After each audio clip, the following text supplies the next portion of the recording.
तो जो इस टाइप की प्रॉपर्टीज हैं उसमें 3 to 6 CR की रेंज का अगर आपका बजट है तो आप बहुत ही अच्छा residential rental yield plan out कर सकते हैं हमारे साथ मिल करके।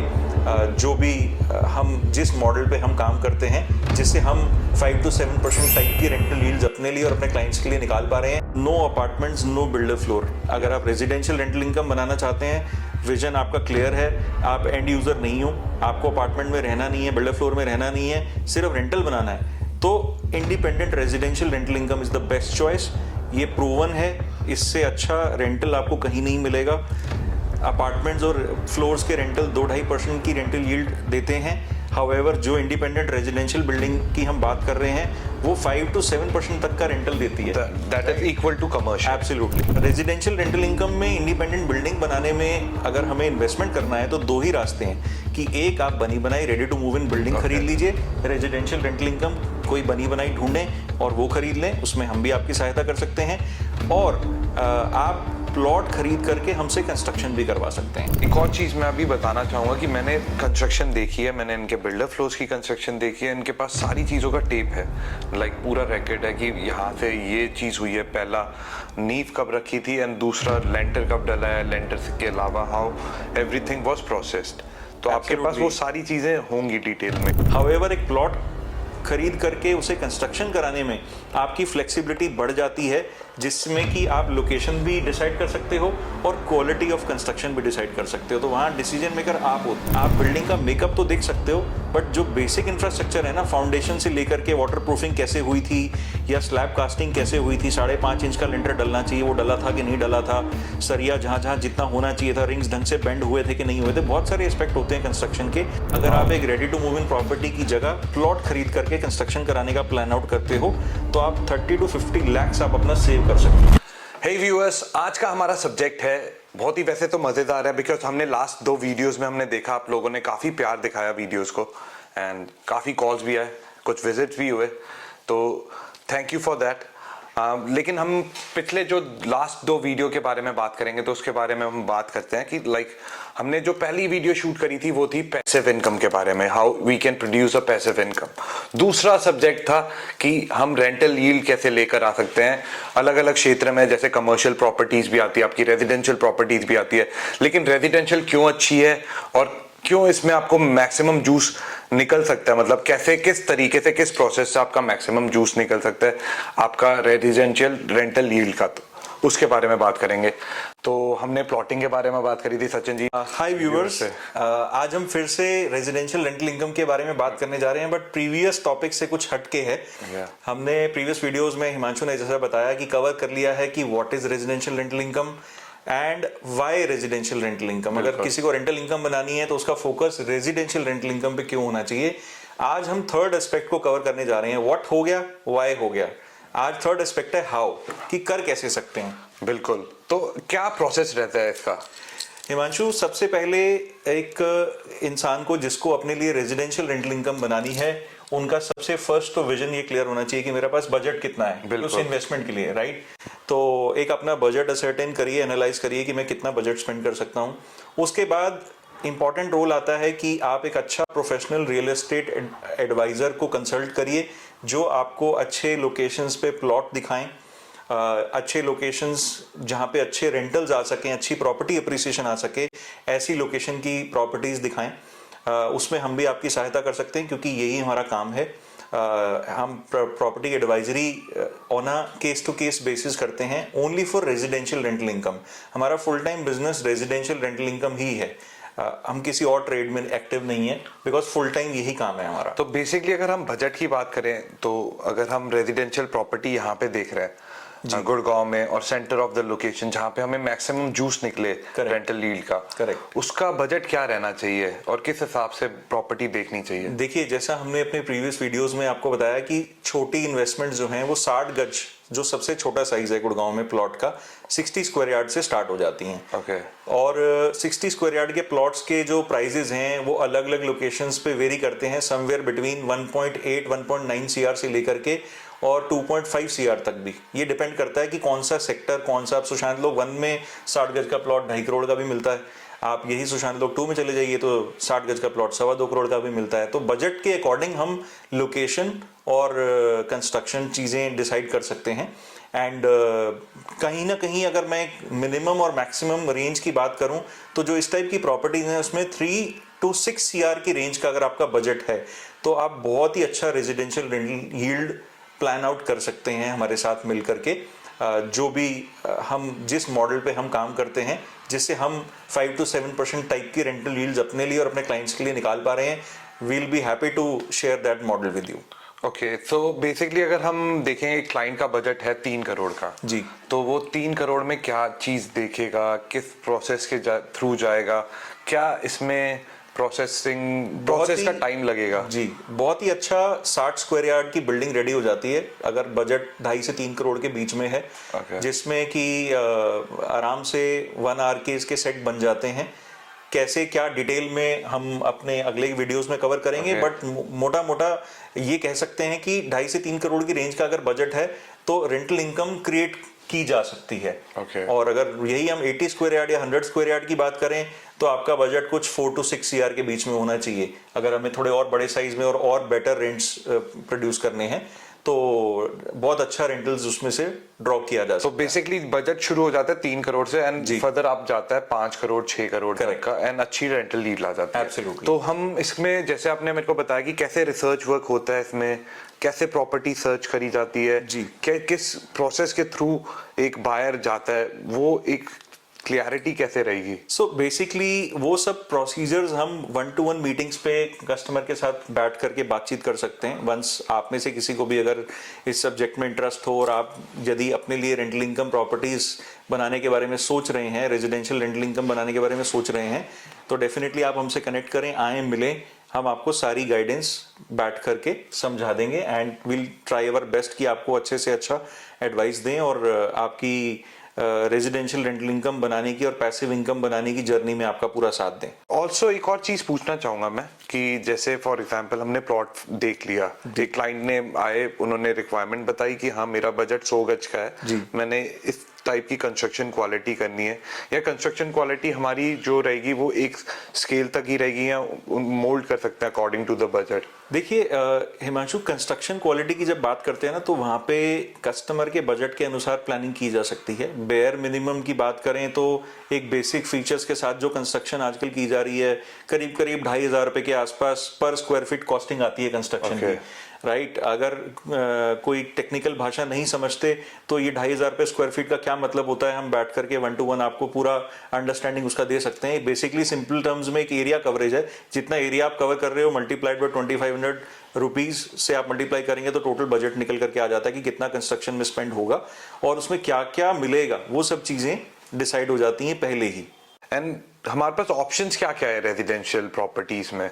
जैसे हम देखते हैं नए नए अपार्टमेंट मिल रहे हैं, एक पुराने अपार्टमेंट है, एक ready to move in apartment होता है। अगर हम अपार्टमेंट की भाषा से बात करें, सेम विद बिल्डर फ्लोर भी रेडी टू मूव इन होता है, अंडर कंस्ट्रक्शन होता है, कुछ प्रिविलेज मिल जाती है अंडर कंस्ट्रक्शन में प्राइवेट की, कुछ ऐसा भी है हमारे पास इसमें? ब्रीफली मैं यहाँ पे कहूंगा कि हमने इस पे अपने प्रीवियस वीडियोस में कवर किया है कि क्यों रेजिडेंशियल रेंटल इनकम अगर आप बनाना चाहते हैं तो कैसे इंडिपेंडेंट बिल्डिंग ही एक अच्छा आइडिया है। बिल्कुल, no apartments no builder floor. अगर आप रेजिडेंशियल रेंटल इनकम बनाना चाहते हैं, विजन आपका क्लियर है, आप एंड यूजर नहीं हो, आपको अपार्टमेंट में रहना नहीं है, बिल्डर फ्लोर में रहना नहीं है, सिर्फ रेंटल बनाना है, तो independent residential rental income is the best choice. ये प्रूवन है, इससे अच्छा रेंटल आपको कहीं नहीं मिलेगा। अपार्टमेंट्स और फ्लोर्स के रेंटल 2-2.5% की रेंटल यील्ड देते हैं। हाउएवर जो इंडिपेंडेंट रेजिडेंशियल बिल्डिंग की हम बात कर रहे हैं वो 5 to 7% तक का रेंटल देती है। That is equal to commercial. Absolutely. So इसमें भी कुछ ऑप्शंस होते हैं हमारे पास कि ready to move in. So very clearly residential rental income में इंडिपेंडेंट बिल्डिंग बनाने में अगर हमें इन्वेस्टमेंट करना है तो दो ही रास्ते हैं कि एक आप बनी बनाई ready to move in building खरीद लीजिए, रेजिडेंशियल रेंटल इनकम कोई बनी बनाई ढूंढें और वो खरीद लें, उसमें हम भी आपकी सहायता कर सकते हैं, और आप प्लॉट खरीद करके हमसे कंस्ट्रक्शन भी करवा सकते हैं। कैसी कंस्ट्रक्शन क्वालिटी होगी वो हम आपको अपनी कंस्ट्रक्शन की हुई और अंडर कंस्ट्रक्शन प्रोजेक्ट्स भी दिखाएंगे, आपको थोड़ा क्लैरिटी हो जाएगी कि किस टाइप की कंस्ट्रक्शन क्वालिटी हम कर रहे हैं। अपने क्लाइंट से बात करा देंगे, क्योंकि मैं शायद अपने बारे में अच्छा ही बोलूं। बेसिकली मैं भी जानना चाहता हूं कि क्या स्टेप रहते हैं कंस्ट्रक्शंस के, कि किस क्वालिटी के थ्रू जाते हैं, लाइक क्या पहला स्टेप रहेगा, दूसरा स्टेप, तीसरा बिल्कुल, स्टेप, वो जो हमारे से कंस्ट्रक्शन करा रहे हैं उनके साथ क्या ट्रांसपेरेंसी रहेगी उसके बारे में। बिल्कुल, तो हमारी नेक्स्ट स्लाइड में आपको अभी वो भी दिखाई देगा कि life cycle of a residential rental income property क्या होती है, तो वो भी हम कवर करने वाले हैं। But coming back to the topic, जो मैं अपनी बात कंटिन्यू कर रहा था कि अगर आपको, मैं तो अपने बारे में अच्छा ही बोलूंगा कि मैं अच्छा काम करता हूं, बट हमारे क्लाइंट्स हमारे बारे में क्या बोलते हैं वो ज्यादा मैटर करता है। Okay. तो हमारे क्लाइंट्स ही हमारे टेस्टिमोनियल्स हैं, जिसमें कि उनके लिए जो हमने काम किया वो क्लाइंट्स आपको हमसे बेहतर बताएंगे। And we are happy to make you meet our clients also, जिनके लिए हमने रेजिडेंशियल रेंटल इनकम्स बिल्डिंग बनाई और बना रहे हैं। So they can also give you एक फीडबैक कि हमने किस टाइप का काम बोला था और क्या डिलीवर किया। एक और चीज मैं अभी बताना चाहूंगा कि मैंने कंस्ट्रक्शन देखी है, मैंने इनके बिल्डर फ्लोर्स की कंस्ट्रक्शन देखी है, इनके पास सारी चीजों का टेप है, लाइक पूरा रिकॉर्ड है कि यहाँ से ये चीज हुई है, पहला नींव कब रखी थी एंड दूसरा लेंटर कब डला है, लेंटर के अलावा हाउ एवरीथिंग वाज प्रोसेस्ड। तो आपके पास वो सारी चीजें होंगी डिटेल में। Very well highlighted point Himanshu, ये मैं अपने नेक्स्ट कंटेंट्स में कवर भी करने वाला था कि हम लोग अपने किए हुए प्रोजेक्ट्स की वीडियोग्राफीज और लाइव अपडेट्स भी अपने क्लाइंट्स को देते हैं और रिकॉर्ड भी रखते हैं अपने पास में, from foundation to pillars to slabs, कि अगर कभी फ्यूचर में आपको अपना पास्ट किया हुआ काम चेक करना हो कि कैसे आपका कंस्ट्रक्शन हुआ था, कैसे स्लैब कास्टिंग हुई थी, कैसे पिलर्स डले थे, तो वो सब की वीडियोग्राफीज हम करते हैं अपने क्लाइंट्स के लिए। That also gives them a very higher transparency. बिल्कुल। ऑल्सो आपने मेरे को ये भी बताया था कि कैमरा भी हम 24 घंटे under the civilian of camera, live CCTV footage हम अपने क्लाइंट्स को देते हैं। अपडेट्स भी आप वीकली मंथली जो भी अपडेट होता है, आप विजिट भी आपका प्लान रहेगा कि हाँ इस दिन ये काम होने वाला है, यू कैन सी लाइव भी आप देख सकते हैं, विजिट भी आपका प्लान हो सकता है। एंड क्या क्वालिटी है, क्वालिटी चेक के अलावा आपने पैरामीटर्स के बारे में भी आपने बताया था कि किस पैरामीटर्स के थ्रू एक क्लाइंट जाएगा, क्या प्रोसेस रहेगा, उसके बारे में भी मैं चाहूंगा कि थोड़ा स्पार्क डालिए। Sure. So parameters while deciding कि आपको ready to move in building लेनी चाहिए या आपको एक प्लॉट खरीद करके कंस्ट्रक्शन कराना चाहिए, ये एक बड़ा इंपॉर्टेंट, ये इस वीडियो का सबसे पावरफुल मैसेज है जो अब हम कन्वे करने जा रहे हैं। यदि आपने वीडियो यहाँ तक देखा है तो अब आगे जरूर देखिएगा, बिकॉज यहीं आपको एक क्लियर मैसेज मिलता है, आपको डिसीजन मेकिंग मिलती है कि आपको ready to move in building लेने में क्या प्रॉज एंड कॉन्स हैं और एक प्लॉट खरीद करके कंस्ट्रक्शन कराने का क्या बेनिफिट या प्रॉज एंड कॉन्स हो सकते हैं। तो पैरामीटर्स कुछ इस टाइप से हैं कि सबसे पहले हम देखते हैं timelines to acquire. Timelines to acquire से मतलब होता है कि एक रेडी प्रॉपर्टी अगर आप खरीद रहे हो तो वो तो इमीडिएटली आप खरीद सकते हो, राइट? आपने आज खरीदी, कल से रेंटल चालू हो गया।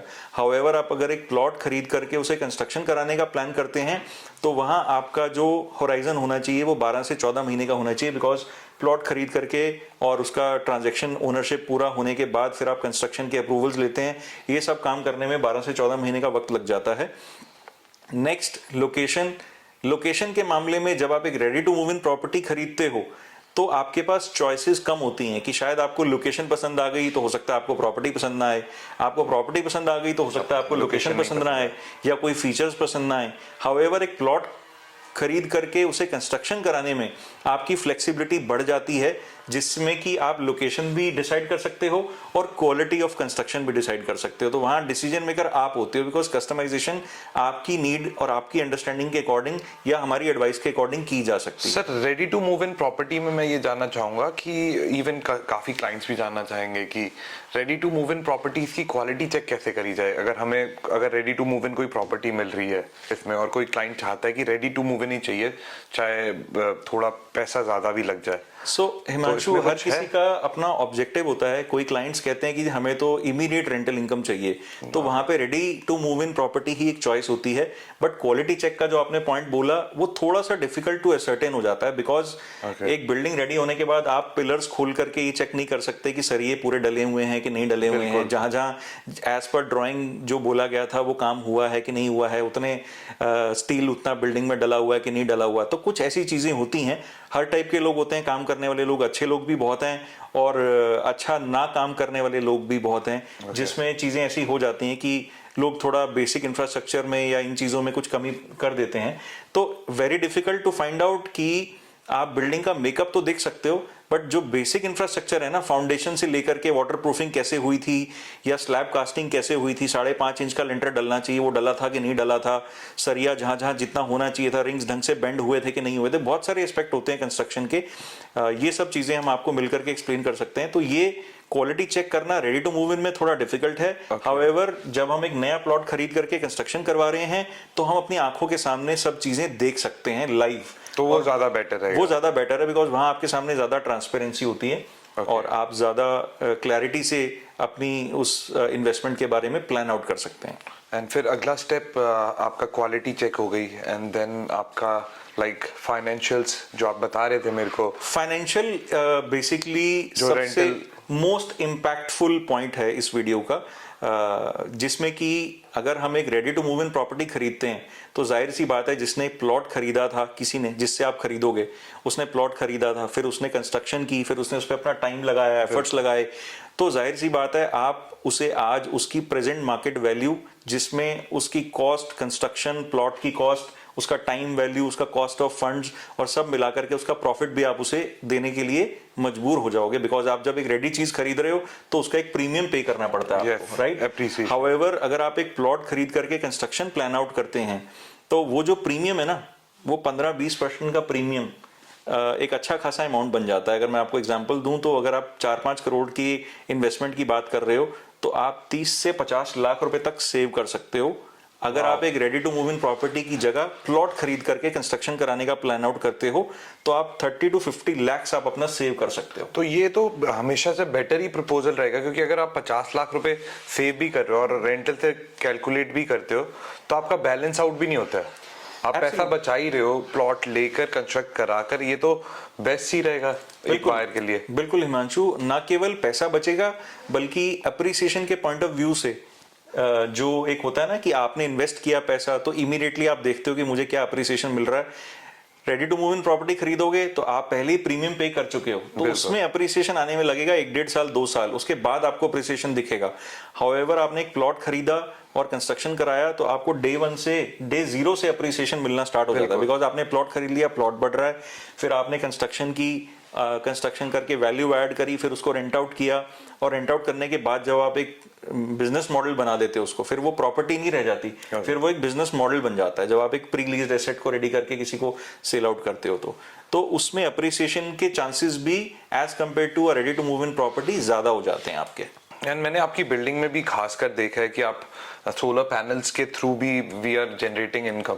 एब्सोल्युटली, आपकी जो छत अच्छा है बोनस है। ये मैसेज मैं आप सब लोगों को देना चाहूंगा कि चाहे आप अपने एग्जिस्टिंग घर पे या आप अपने अंडर कंस्ट्रक्शन हाउस पे सोलर का जरूर प्लान आउट करें, बिकॉज सोलर एक अच्छा ग्रीन सोर्स ऑफ एनर्जी है जहां पे कि आप क्योंकि हमारी जो कंट्री है वो आज भी 70% इलेक्ट्रिसिटी कोल बर्न करके बना रही है, तो कहीं ना कहीं हम एनवायरमेंट को कंट्रीब्यूट करते हैं बाय चूजिंग सोलर, जो हमने सक्सेसफुली अपने यहाँ पे ट्रायल किया था, वो सक्सेसफुल हुआ है। तो सचिन जी, बिल्डिंग वगैरह तो सारी रेडी हो गई है, हमने सोलर पैनल लगा दिया, हमने A1 कंस्ट्रक्शन कर दी, इंटीरियर्स कर दिए, फुली फर्निश्ड घर। अब रेंटिंग किस तरीके से हम करेंगे, लीज आउट कितनी इजीली हो जाएगा? जैसे मान लो 14 महीने में हमारी बिल्डिंग खड़ी है जी, and how will be the process of this leasing कैसे किस प्रोसेस के थ्रू जाएगा? रेंटिंग भी एक आर्ट है। एब्सोल्युटली, ये आपने बड़ा वैलिड पॉइंट बोला, रेंटिंग अपने आप में एक आर्ट है। सिंपली कोई भी आ गया, आपने किसी को भी प्रॉपर्टी दे दी तो उसमें एक रिस्क होता है कि आप प्रोफाइल जानना बड़ा इंपॉर्टेंट है कि आप जिस टेनेंट को अपनी प्रॉपर्टी दे रहे हो उनकी स्टेबिलिटी कितनी हो सकती है, बिकॉज जल्दी जल्दी वेकेंट होगा तो वो आपके लिए एक कॉस्टली अफेयर हो जाएगा, राइट? और वो कहीं ना कहीं जो जितने समय वेकेंट रहेगा फिर आपको उस समय का फाइनेंशियल लॉस भी होगा वो।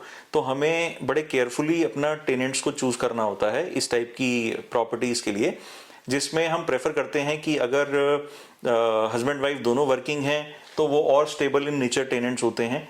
तो हमारी पहली प्रेफरेंस होती है कि अगर दोनों हस्बैंड वाइफ वर्किंग है।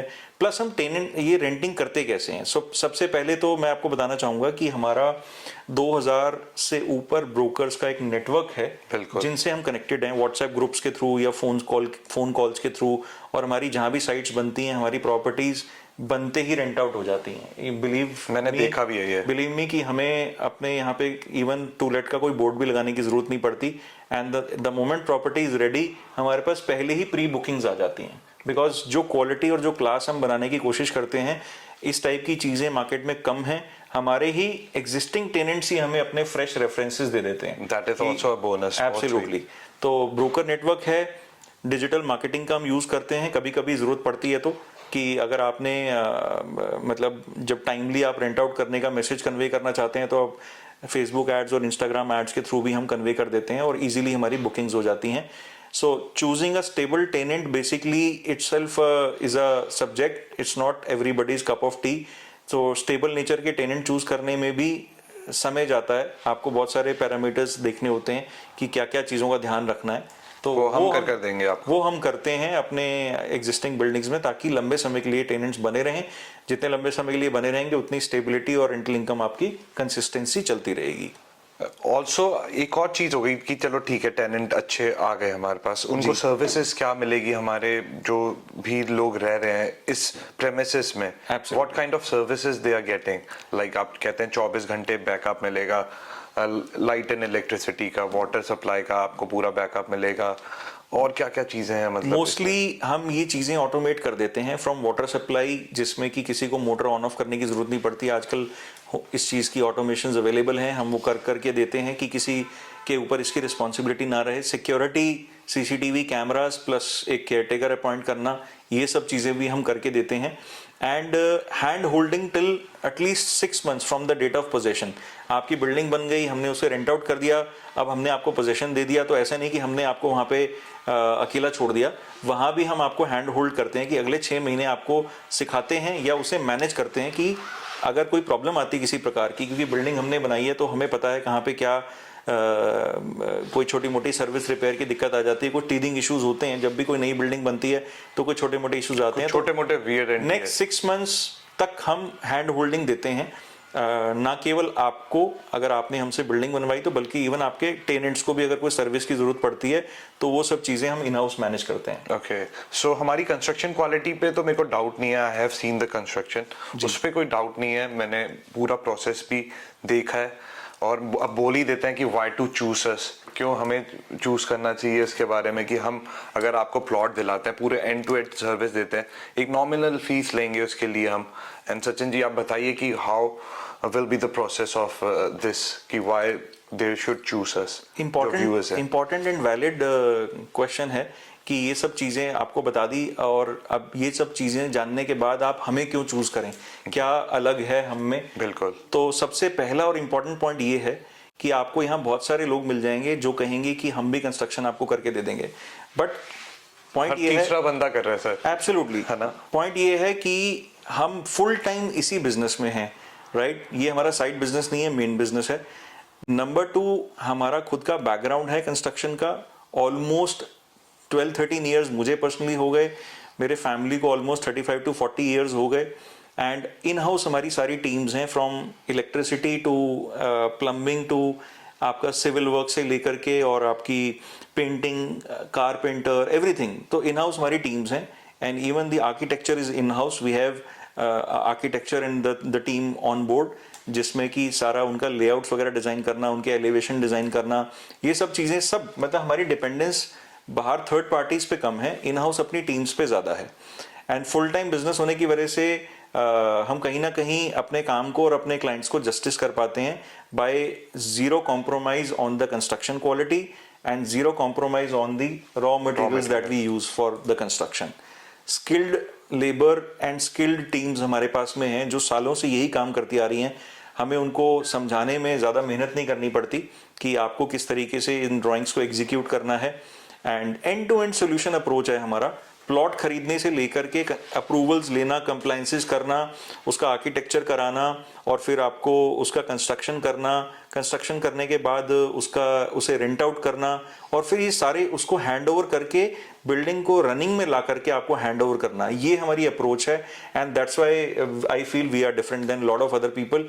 जहाँ पे हो सकता है कोई आपको बिल्डिंग बना करके दे दे बट उसके बाद अता पता नहीं होगा कि कौन कहाँ गया। तो हम आपके साथ रहेंगे और उसके साथ साथ क्या हम ये कंस्ट्रक्शन लीज आउट कराने के बाद ये भी ऑप्शन रहता है क्लाइंट के पास कि they can sell this property also? Undoubtedly अगर किसी को इस इन्वेस्टमेंट को बिजनेस मॉडल बनाना है जिसमें आपको करना कुछ नहीं है, आपको बस इन्वेस्टमेंट करना है और आपके ही नाम पे प्रॉपर्टी होती है, आपके नाम पे कंस्ट्रक्शन की सारी चीज़ें होती हैं, पैसा धीरे धीरे करके जाता है। तो ये सब चीज़ें हो जाने के बाद, रेंट आउट हो जाने के बाद जब वो एक बिजनेस मॉडल में कन्वर्ट हो जाता है तो वो एक अच्छे प्राइस पे, एक अच्छे प्रॉफिट पे सेल की जा सकती है that building. And once it is sold, तो हमने जो सारा प्रोसेस पहले किया क्लाइंट के लिए, from buying a plot to constructing it and then renting it out and then selling it, वो सब प्रोसेस हम रिपीट कर सकते हैं एक साइकिल की तरह। एब्सोल्युटली। अगर किसी को ये बिजनेस मॉडल की तरह समझ में आ जाता है, अच्छा प्रॉफिट मिल रहा है, आप बुक करके आगे बढ़ जाइए, आप फिर से इस प्रोसेस को रिपीट करिए और आपका एक्सपीरियंस ऑटोमेटिकली इंप्रूव होता चला जाएगा ईयर ऑन ईयर बेसिस पे। सो गाइस, ये एक बहुत ही मेजर इंफॉर्मेशन थी जो आपको दी है। इसके अलावा will make another content also construction के बारे में, कि क्या स्टेप्स रहते हैं कंस्ट्रक्शन के, सचिन जी के साथ ही इंटीरियर्स कैसे रह सकते हैं। आने वाले समय में हम इंटीरियर्स के बारे में बात करेंगे, काफ़ी चीज़ों के बारे में, काफ़ी सब्जेक्टिव वीडियोस रहेंगी और काफ़ी अच्छे विषय, बहुत अच्छे तरीके से सर आपने समझाया कि एक रेजिडेंशियल प्लॉट लेना क्यों बेनिफिशियल है और उसको बनाना क्यों बेनिफिशियल है। Basically ready to move in भी प्रॉपर्टी है आपके पास ऑप्शन, बट आप अगर खुद कंस्ट्रक्शन करते हैं तो आप ही आपको पता है कि क्या क्वालिटी आप डाल रहे हैं, किस क्वालिटी की चीजें बना रहे हैं, विच इज रियली नेसेसरी, क्योंकि आने वाले समय पे मेंटेनेंस भी काफी ज्यादा हो जाती है प्रॉपर्टीज की अगर अच्छी कंस्ट्रक्शन नहीं है तो। मेंटेनेंस की आपने बात करी हिमांशु, तो यहाँ मैं 1 मिनट और लेना चाहूंगा। मोस्टली प्रॉपर्टीज जो हम बनाते हैं, हमारी कोशिश होती है कि सालों साल, एटलीस्ट 8-10 साल के लिए वो प्रॉपर्टी मेंटेनेंस फ्री प्रॉपर्टी के तौर पे बने। फ्रॉम टेरेस, जहाँ पे सबसे ज़्यादा टेम्परेचर का इम्पैक्ट होता है, वहाँ पे टाइलिंग कर करके मतलब टाइल्स का फ्लोरिंग बना करके, and from staircase to parking, हमारी कोशिश ये होती है कि प्रॉपर्टी इस तरीके की मेंटेनेंस फ्री प्रॉपर्टी बने कि सालों साल तो पहले मेंटेनेंस की ज़रूरत ही ना पड़े, और उसके बाद भी अगर कुछ साल के बाद अगर ज़रूरत पड़ती है तो शायद पेंटिंग वेंटिंग, जो एक बेसिक एक्टिविटी होती है कि 3-4 साल में आपने एक आधी बार पेंट करा दिया and the building goes on, मतलब वो बेसिकली अगर इसमें बात करें तो कोई मेजर रिस्क फैक्टर नहीं दिखता क्लाइंट के लिए कंस्ट्रक्शन के अलावा।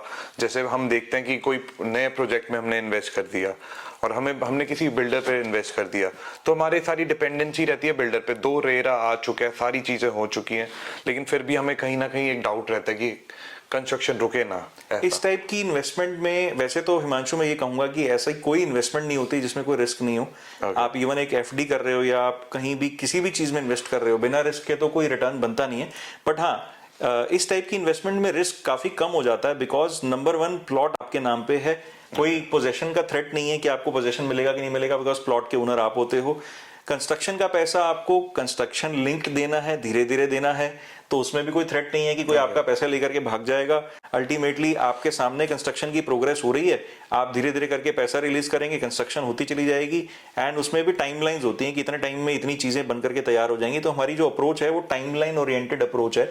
अगर एक्सेप्शंस आर ऑलवेज देयर कि कोई पॉल्यूशन का बैन लग गया या कोई गवर्नमेंट की पॉलिसी आ गई जिस वजह से construction delay for the time being construction delay हो जाए, या वेदर डिस्टर्बेंसेस, कई बार मॉनसून में कंस्ट्रक्शन की स्पीड डेफिनेटली थोड़ी स्लो हो जाती है, इनको छोड़ के और कोई ऐसे रिस्क फैक्टर्स नहीं है इस टाइप की इन्वेस्टमेंट में जिससे कि आपको कोई थ्रेट हो।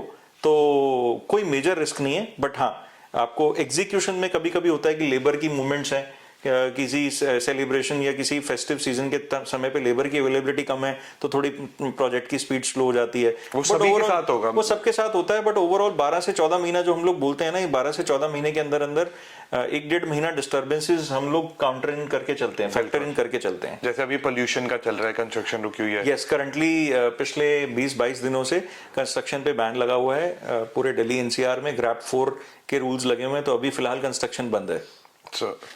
तो लवली सर, बहुत ही अच्छी इंफॉर्मेशन रही।